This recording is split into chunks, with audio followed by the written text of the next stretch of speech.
नमस्कार मित्रांनो, तुम्हाला सुद्धा राशन कार्डचा 12 अंकी SRC नंबर माहिती नाहीये तर या व्हिडिओच्या माध्यमातून तुम्ही तुमचा राशन कार्डचा 12 अंकी SRC नंबर माहिती करू शकता। तर चला आपण आजच्या व्हिडिओला सुरुवात करूया। तर मित्रांनो, राशन कार्डचा 12 अंकी SRC नंबर माहिती करण्यासाठी सर्वप्रथम तुम्हाला एका ॲप्लिकेशनची जरूरत पडेल आणि ते ॲप्लिकेशन तुम्हाला प्ले स्टोअरवरती मिळून जाईल। तर ते ॲप्लिकेशन डाउनलोड करण्यासाठी सर्वप्रथम तुम्हाला प्ले स्टोअर हे ॲप्लिकेशन इथे ओपन करून घ्यायचं आहे।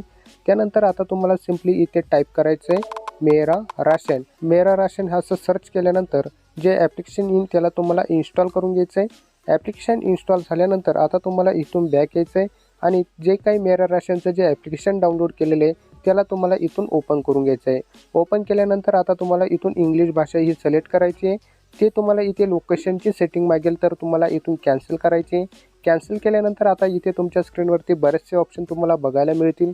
तर यापैकी तुम्हाला खाली आधार सेंडिंगचं एक ऑप्शन तुम्हाला इथे बघायला मिळेल।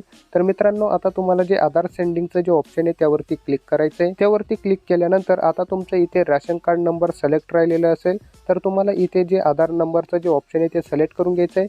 त्यानंतर आता तुमच्या कुटुंबातील कोणाचाही तुम्हाला इथे आधार नंबर टाकून घ्यायचा आहे। तर आता मी माझा इथे आधार नंबर टाकून घेतो। आधार नंबर टाकल्यानंतर आता खाली जे सबमिटचं जे ऑप्शन दिसते त्यावरती क्लिक करायचं आहे। तर मित्रांनो, सबमिटच्या ऑप्शनवरती क्लिक केल्यानंतर आता खाली तुमच्या कुटुंबातील नाव इथे बघायला मिळेल आणि मित्रांनो, आता वरती तुम्हाला तुमचा जो राशन कार्डचा जो 12 अंकी नंबर आहे तो तुम्हाला इथे बघायला मिळून जाईल। तर मित्रांनो, अशा प्रकारे तुम्ही तुमचा जो राशन कार्डचा 12 अंकी SRC नंबर आहे तो अशा प्रकारे माहिती करू शकता। तर मित्रांनो, अशाच प्रकारच्या व्हिडिओसाठी आपल्या चॅनलला नक्की सबस्क्राईब करून ठेवा। तर भेटूया पुढच्या नवीन व्हिडिओमध्ये। तोपर्यंत जय हिंद, जय महाराष्ट्र।